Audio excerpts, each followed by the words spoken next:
अभिषेक sir math classes में आपका स्वागत है। तो हम अपने टॉपिक पे आते हैं। जहाँ तक पिछला पढ़ चुके थे हमने व्युत्क्रम आव्यूह के बारे में जाना और व्युत्क्रम आव्यूह निकालने के लिए दो विधियां बताई गई थी। एक थी प्रारंभिक रूपांतरण और दूसरी थी सैखंडज।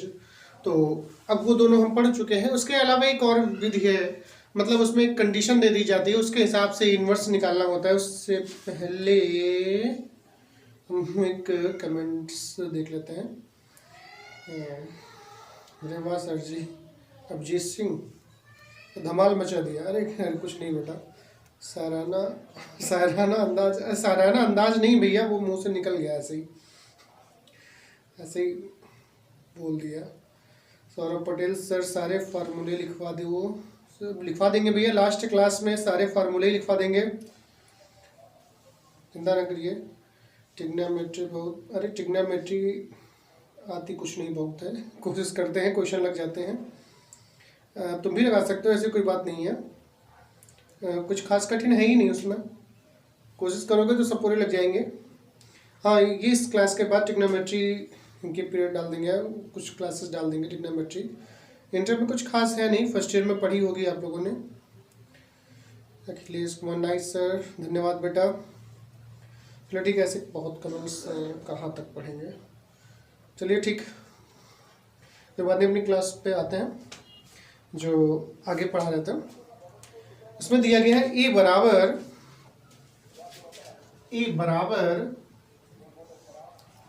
दिया गया है, पहली पंक्ति है 1 1 1 1 1 1 और दूसरी पंक्ति है 1 2 -3 और तीसरी जो पंक्ति दी गई है वो 2 -1 3 है, 2 -1 और 3। और इसमें पूछा गया है कि ए इनवर्स ज्ञात कीजिए, यदि a की घात 3 -6a स्क्वायर और प्लस 5a और प्लस 11i बराबर 0। इस तरीके से क्वेश्चन दिया गया और कहा गया इसकी सहायता से ए इनवर्स ज्ञात कीजिए। हमने भी बताया था ए इनवर्स निकालने की तीसरी तरह से कह ले, विधि कह ले, या फिर ये तब लगता है जब कंडीशन कोई दी गई है, जैसे इस तरह से कोई कंडीशन दी गई तो ए इनवर्स कैसे निकाला जाता है। तो सबसे पहले तो हमें ये समझना है कि ए इनवर्स, हमने जो फार्मूले बताए थे, 3 फार्मूले थे। एक था ए इंटू ए इनवर्स बराबर आई, और एक था ए इंटू आई बराबर ए, और एक था ए इनवर्स इंटू आई बराबर ए इनवर्स। ये लिखाया था तीनों। तो बस इसी के आधार पर हम इसको लेके आगे बढ़ेंगे।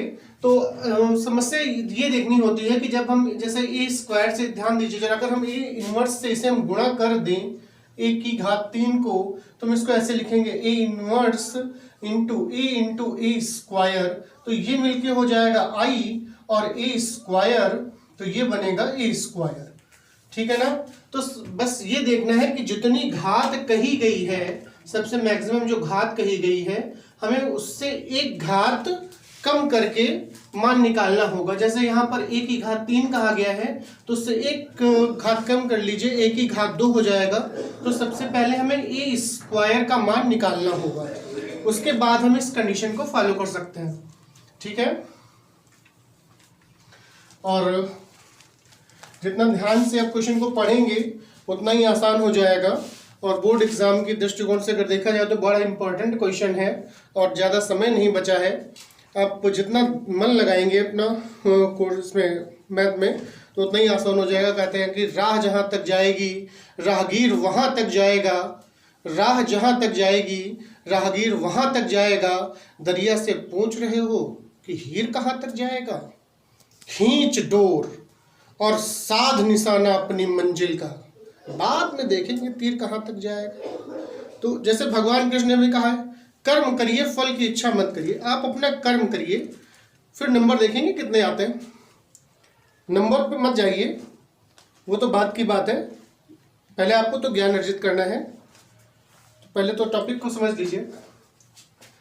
तो यहाँ पे जैसे हमने बताया कि पहले ए स्क्वायर निकालना है, तो सबसे पहले हम ए स्क्वायर निकाल लेते हैं। तो ए स्क्वायर का मतलब हुआ ए इंटू ए, ठीक है ना। तो ए आव्यूह से ही गुणा करना है। तो 1 1 1 1 2 -3, फिर 2 -1 और 3। इसकी हम फिर ए से ही गुणा करेंगे। 1 1 1 1 2 -3 2 -1 और 3 गुणा करेंगे। गुणा करना बता दिया था। पहली पंक्ति से गुणा करेंगे, पहले स्तंभ में, फिर दूसरे स्तंभ में, फिर तीसरे स्तंभ में। जब हो जाएंगे तीनों, फिर दूसरी पंक्ति से, इसी प्रकार से फिर तीसरी पंक्ति से। तो गुणा कैसे करते हैं? पहली पंक्ति की जब पहले स्तंभ में करेंगे तो पहले पद की पहले अवयव की पहले अवयव के साथ, दूसरे की दूसरे के साथ और तीसरे की तीसरे के साथ, और बीच में प्लस का चिन्ह लगाते जाएंगे। तो जब हम 1 की गुणा करेंगे 1 से तो आएगा 1, फिर प्लस 1 की गुणा फिर 1 से करेंगे तो 1 प्लस, अब 1 की गुणा 2 से होगी तो 2। फिर अगला पहली पंक्ति से हो चुका है, पहले स्तंभ से हो चुका है, तो दूसरे स्तंभ से गुणा करेंगे। तो 1 की गुणा 1 से करेंगे तो 1, फिर प्लस 1 और 2 की गुणा करेंगे तो 2, फिर 1 और -1 की गुणा करेंगे आएगा -1। अब तीसरे स्तंभ से गुणा करते हैं। तो 1 की गुणा 1 से करेंगे तो आएगा 1, फिर उसके बाद प्लस लगाएंगे। फिर 1 की गुणा -3 से करेंगे तो आएगा -3, क्योंकि प्लस और माइनस माइनस हो जाएगा, इसलिए हम -3 लिखेंगे। उसके बाद फिर 1 और 3 की गुणा करेंगे तो आ जाएगा प्लस का 3, क्योंकि अब पहली पंक्ति से तीनों स्तंभों में गुणा हो चुकी है। तो अब दूसरी पंक्ति से अब इसी प्रकार से गुणा करते जाएंगे। तो 1 और 1 की गुणा करेंगे आएगा 1, प्लस 2 और 1 की गुणा करेंगे आएगा 2, फिर -3 और 2 की करेंगे तो आएगा -6। उसके बाद फिर अगले स्तंभ पे आएंगे। तो 1 और 1 की गुणा करेंगे 1, प्लस 2 दूना 4, और -3 और -1 की गुणा करेंगे तो प्लस का 3 हो जाएगा। उसके बाद फिर तीसरे स्तंभ में गुणा करेंगे, 1 और 1 की गुणा करेंगे तो 1, फिर 2 और -3 की करेंगे तो -6 हो जाएगा। फिर -3 और प्लस का 3 की गुणा करेंगे तो -9 आएगा। अब तीनों स्तंभ में हो चुकी है। तीसरी पंक्ति से इसी प्रकार से करें तो 2 की गुणा 1 में करेंगे, 2 1 2, फिर -1 और 1 की गुणा करेंगे तो -1, 3 और 2 6। इसकी गुणा करें, दूसरे स्तंभ में आ जाए, 2 1 2, फिर -2 और -3। फिर तीसरे स्तंभ पे आए तो 2 1 2, -1 और -3 की गुणा करेंगे तो प्लस का 3 हो जाएगा, और 3 की गुणा करेंगे तो प्लस का 9 आएगा। क्लियर हुआ? तो इस प्रकार इसको हल कर लें, सिंपली जोड़ लें। तो 2 1 3 और 1 4, वैसे ही 2 और 1 3 होगा, और उसमें से 1 घट जाएगा तो बचेगा 2। उसके बाद 3 और 3 यहाँ कट जाएंगे, केवल 1 बचेगा। ऐसे यहाँ पे 2 और 1 3 होगा, और चूंकि ये 6 माइनस के हैं तो 6 में से 3 घट जाएंगे तो -3 बच जाएगा। यहाँ पर तीनों संख्या प्लस की जुड़ जाएंगी, 4 3 7 और 1 8। फिर यहाँ पर चूंकि 9 और 6 दोनों माइनस के हैं तो जुड़ेंगे, तो ये हो जाएगा -15, उसमें से प्लस का 1 है तो वो घट जाएगा, -15 से 1 को हटा लेंगे तो यहाँ पे बच जाएगा -14। वैसे यहाँ पे 6 और 2 ये प्लस के हैं तो 8 हो जाएगा, 8 में से 1 घटाएंगे तो हो जाएगा 7। यहाँ पर 2 और 2 कट जाएगा तो -3 बचेगा, और यहाँ पर 9 3 12 12 2 14। ये हुआ ए स्क्वायर का मान। बाकी और कोई मान की जरूरत नहीं पड़ेगी, क्योंकि ए स्क्वायर की जरूरत पड़ेगी। तो ए स्क्वायर अब हमने निकाल लिया है। यहाँ पर ए की जरूरत पड़ेगी तो ए हमारे पास पहले से ही है, जो कि आई का मान जरूरत पड़ेगा, तो आई का मान हम लोगों को पता है। तो उसके बाद अब करेंगे, ये नोट करते रहे, हमने पहले ही बताया हुआ है हम लोगों को कि कॉपी और पेन जरूर लेके बैठें, जिससे क्वेश्चन को दिक्कत ना हो उतारने में। तो ए स्क्वायर निकल आया है। उसके बाद अपने क्वेश्चन पे आएंगे।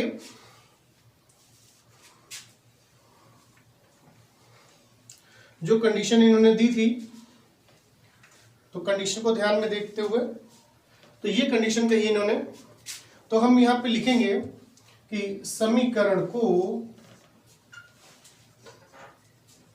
ए इनवर्स से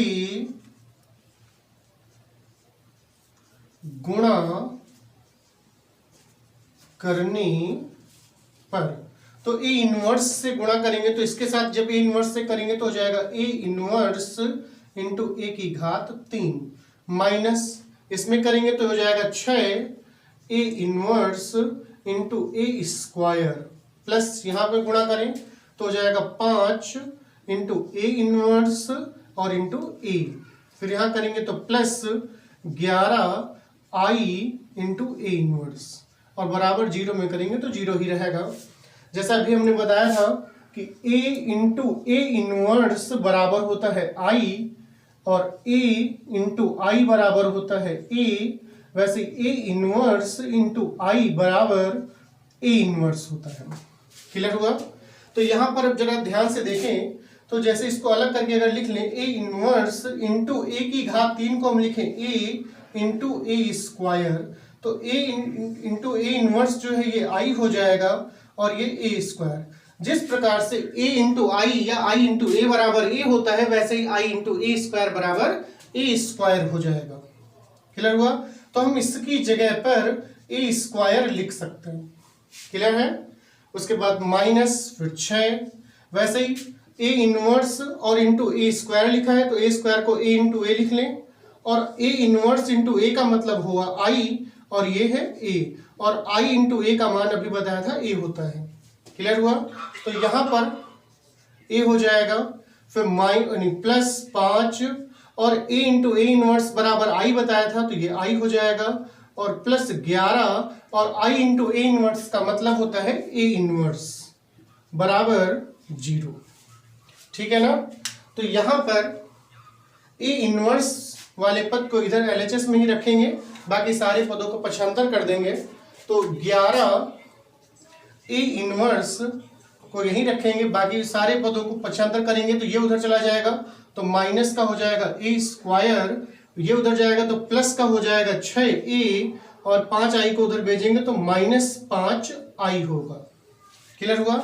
अब यहाँ पर सारे मान लगा दिए जाए तो ये हो जाएगा 11 ए इनवर्स बराबर माइनस और ए स्क्वायर का मान निकाल चुके हैं हम लोग पहले ही 4 2 1 -3 8 -14 फिर 7 -3 और 14, ये है ए स्क्वायर की जगह पर मान लगा लिया गया है।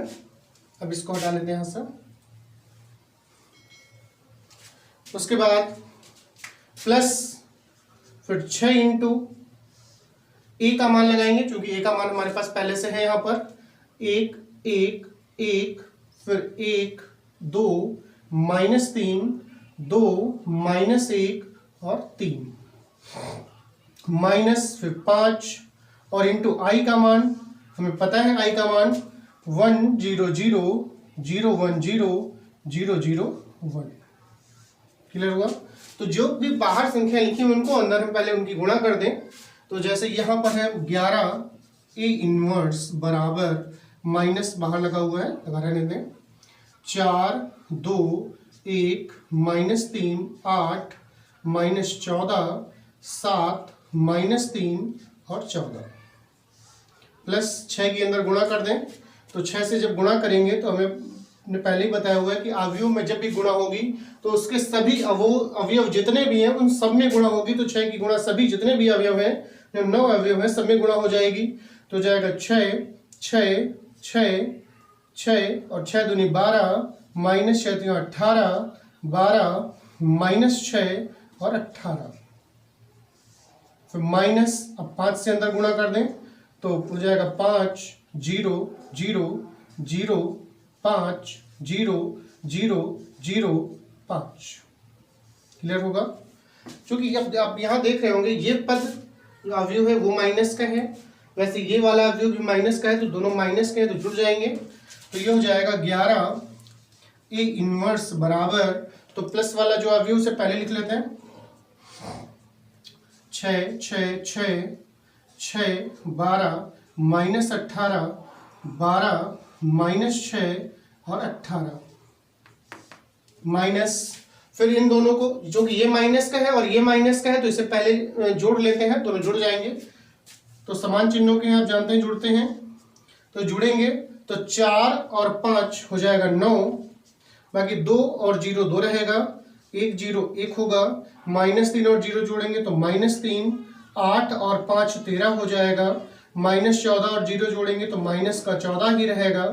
वैसे 7 में 0 जोड़ेंगे तो 7 रहेगा, -3 में 0 जोड़ेंगे तो -3 और 14 में 5 जोड़ेंगे तो 19। क्लियर हुआ? अब उसके बाद चूंकि यहाँ बीच में माइनस का चिन्ह लगा हुआ है तो दोनों को घटा देंगे, ऊपर से मिटाते हैं।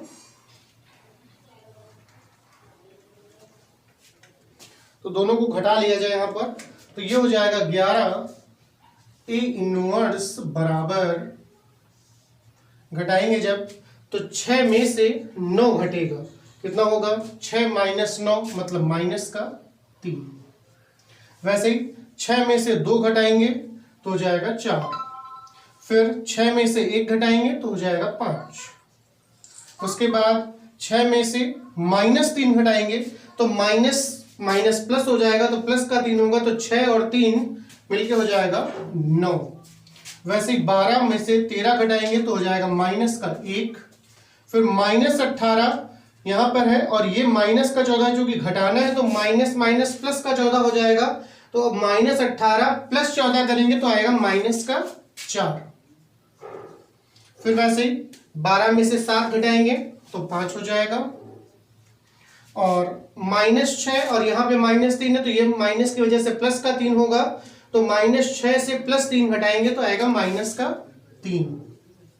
वैसे ही 18 में से 19 घटाएंगे तो हो जाएगा -1। क्लियर हुआ?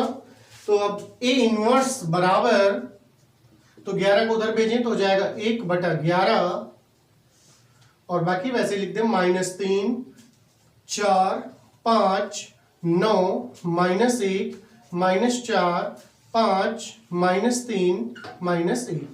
तो ये होगा आंसर इसका। नोट करते रहे, नोट हो गया होगा, नोट कर लीजिए। और वीडियो कैसा लग रहा है कमेंट करके जरूर बताएं, और जिन लोगों ने इस चैनल को सब्सक्राइब नहीं किया है वो सब्सक्राइब कर लें।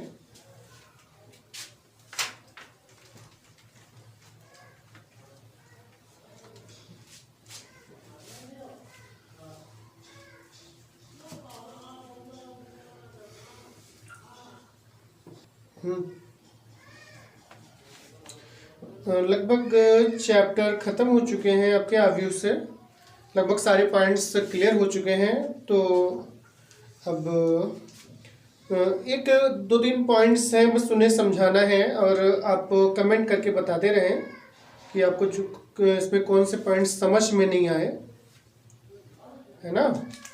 बता दोगे तो अच्छा रहेगा, वैसे भैया नहीं बताओगे तो हमारा कुछ नुकसान नहीं होगा, क्योंकि बोर्ड एग्ज़ाम आपको देना है, हमें नहीं देने जाना है।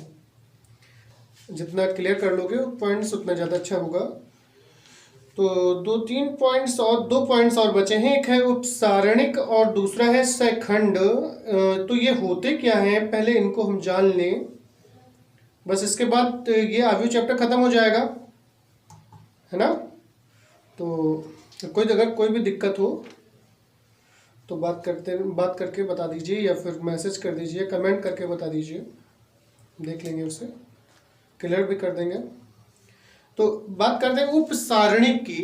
तो ये उपसारणिक होता क्या है पहले तो ये समझ ले। उपसारणिक तो जैसे हम किसी अवयव से उसका जब मान निकालते हैं, तो हम जिस अवयव को लेके मान निकालते थे, तो हम उसमें ये करते थे कि वो अवयव जिस पंक्ति में है या जिस स्तंभ में है उसे हटा देते थे, छोड़ देते थे।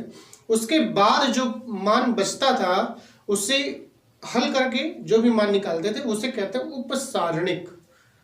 बात समझ में आई? मतलब जिस पंक्ति या जिस स्तंभ के अवयव को हम लेके सारणी का प्रसार करते थे, तो उसमें होता ये था उस पंक्ति को और उस स्तंभ को छोड़ देते हैं, है ना। तो जब छोड़ देंगे उससे, तो जो बचेगा उसे कहते हैं उपसारणिक। ठीक है। अच्छा, वैसे ही अगर सैखंड की बात करें तो सैखंड क्या होता है, तो जैसे एक बार उपसारणी के विषय में क्लियर कर देता है। उपसारणिक, अब ध्यान देना, जैसे कोई भी सारणिक दिया हुआ है, जैसे लिखा हुआ है ABCDEF GHI, मान लेते हैं हम पहले पॉइंट से अगर इसको लेके चले, मतलब A11 वाले पद से, तो A11 का मतलब ये पंक्ति हट गई और ये स्तंभ हट गया, तो बचा क्या, E F H और I, ये बचा ना A11 में, इसे कहेंगे उपसारणिक। क्लियर हुआ। अच्छा, अब बात करते हैं सहखंड की। सहखंड क्या होता है, तो सहखंड जो है वो उपसारणिक ही है, बस सहखंड उपसारणिक को जो उचित धन या ऋण चिन्ह के साथ लिखा जाए तो उसे कहते हैं सहखंड। किसी भी उपसारणिक को जो उसका उचित धन प्लस का चिन्ह है या माइनस का चिन्ह है, अगर उसके साथ उसे लिखा जाए तो उसे कहते हैं सहखंड। अब जैसे सहखंड की बात करें तो इसी की बात करते हैं सहखंड में। तो सहखंड में हम ये देखते हैं, होगा यही कि जो A11 हमने निकाला, E F H और I, होगा यही, बस अंतर ये होगा, हम ये देखेंगे कि यहाँ पर जैसे हम A11 की बात कर रहे हैं तो A11 में जो दो अंक हैं उनका योगफल कितना है, तो 1 और 1 कितना होगा, 2। अगर ये योगफल सम संख्या आएगी तो प्लस का चिन्ह होगा, और योगफल माइनस का आएगा तो फिर योगफल जो है अगर विषम की संख्या आ गई तो फिर माइनस का चिन्ह लगाएंगे। क्योंकि यहाँ पर 1 और 1 प्लस 1 मिलके 2 होगा, और 2 कैसी है, ये सम संख्या है, तो सम संख्या है तो यहाँ पर प्लस का चिन्ह लगाइए या फिर ना लगाइए, कोई बात नहीं है। क्लियर हुआ। तो ये अगर उपसारणिक की बात करेंगे तो ये उपसारणिक है और सहखंड भी यही, बस अंतर ये होगा, आप कहोगे दोनों तो सेम है, दोनों सेम होते हैं, बस अंतर केवल, जैसे अब हम यहाँ पर बात करें कि A12, तो A12 का मतलब क्या हुआ, A12 का मतलब अब ये पंक्ति तो जाएगी ही और ये स्तंभ भी चला जाएगा। क्लियर हुआ। तब ये पॉइंट्स बच जाएंगे आपके, ठीक है ना। तो यहां पर लिखेंगे D F G और I। लेकिन अगर यहीं पे बात करें उसके सहखंड की तो A12 बराबर होगा, मान वही होंगे D F G और I, बस अंतर ये होगा कि यहां पर देखिए 1 और 2 मिलके कितना होता है, 3 कैसी संख्या है, विषम, तो विषम है तो यहां पर माइनस का चिन्ह लग जाएगा। ये हो गया उपसारणिक और ये हुआ सहखंड। तो इसी प्रकार से जैसे एक क्वेश्चन हम आपको यहां पर बता रहे हैं, कभी कभी पूछता है कि जो सारणी दिया गया उसका उपसारणिक और सहखंड बताइए। तो एक क्वेश्चन ले लेते हैं, लास्ट पॉइंट है ये बिल्कुल, इसके बाद ये सारणिक और अवयव जो चैप्टर था तो लगभग ये एक जैसे ही हैं, बिल्कुल एक जैसे ही। हाँ, तो जैसे दिया गया है ए बराबर और पहली पंक्ति दी गई है 1 2 3, नहीं क्लियर ये पूरा है, 1 2 3 4 5 6 7 8 और 9, इस तरीके से दिया हुआ, यहाँ पर सारणिक का चिन्ह लगेगा। अब जैसे यहाँ पे कहा है इसके उपसारणिक और सहखंड बताइए, तो उपसारणिक की जब बात करेंगे, जब उपसारणिक लिखेंगे तो क्या होगा, पद वही होंगे 11 12 13 फिर 21 22 और 23 फिर 31 32 और 33। क्योंकि ए नाम दिया गया था तो सारे ए लिखेंगे, बी होता बी लिख लेते हैं। तो 11 में देखेंगे हम यहाँ पर, अब 11 निकालना है, चूंकि 11वां पद ये है, A11 का मतलब पहली लाइन, पहली पंक्ति का पहला अवयव। तो अब हम यहाँ देखेंगे ये पंक्ति चली जाएगी और इसके साथ साथ ये स्तंभ भी हट जाएगा, तो चूंकि ये बचेंगे 4 पद, तो इनको लिखेंगे कैसे, 9 पन्ना 45 और माइनस 8 छन 48, तो ये आ जाएगा -3। वैसे ही अगर बात करें सहखंड की, तो सहखंड में जो लिखेंगे वो 11 12 13 21 22 23 31 32 और 33। तो ये पॉइंट्स वही होंगे, बस अंतर होगा, ये उपसारणिक है, बस यहाँ लिखना होता, लिखते यहाँ पे A11 का उपसारणिक, थोड़ा और क्लियर कर दें, यहाँ पे लिखते हैं ऐसे A11 का उपसारणिक, बार बार न लिखना हो इसलिए हमने ऊपर लिख दिया था। तो A11 का उपसारणिक, 12 का उपसारणिक, 13, 14, 21, 22, 23, 31, 32 के उपसारणिक इधर लिखे हैं, और ऐसे 11, 12, 13, 21, 22, 23, 31, 32, 33 के जो सेकंड है वो इधर लिख रहे हैं। तो सेकंड भी यही होगा इसका, -3। हल तो आपने कर लिया है, इधर जो उपसारणिक होगा वही सेकंड भी होगा, क्योंकि यहाँ पर 11 है, 11 मत का मतलब 1 और 1 2 होगा, 2 एक सम संख्या है, इसलिए यहाँ पर माइनस का चिन्ह नहीं लगेगा, जो ऐसा है वैसा ही रहेगा। क्लियर हुआ। अगर हम 12 की बात करें तो 12 की बात करेंगे तो अब ये वाली पंक्ति जाएगी और अब ये स्तंभ हट जाएगा यहाँ से, अब ये 4 पद बच गए, तो 9 + 36 और ये हो जाएगा -7 42, तो यहाँ माइनस का 6 आ जाएगा। लेकिन वहीं अगर A12 का सेकंड लिखेंगे तो चूंकि माइनस आगे लगाएंगे, अब माइनस आगे लगाएंगे तो यहाँ पर 36 - 42 होगा, और अंतर इनका माइनस आएगा, चूंकि माइनस लगा हुआ है तो ये हो जाएगा +6। बस इतना अंतर होगा। इसी प्रकार से सारे अवयव निकलते जाएंगे। क्लियर हुआ। तो अब ये निकाल सकते हैं। तो ये आप इसके बाद के जितने भी अवयव हैं वो आप अपने आप से खुद निकालेंगे और हमें कमेंट करके इनके आंसर आप देंगे। ठीक है। तो अवयव चैप्टर यहाँ पे फिनिश होता है। तो वीडियो कैसा लग रहे हैं आप उससे कमेंट जरूर करते रहें, लाइक और शेयर कर दें, और जिन लोगों ने चैनल को सब्सक्राइब नहीं किया है वो जरूर सब्सक्राइब कर लें। तो फिर स्वस्थ रहें, मस्त रहें और व्यस्त रहें। धन्यवाद क्लास।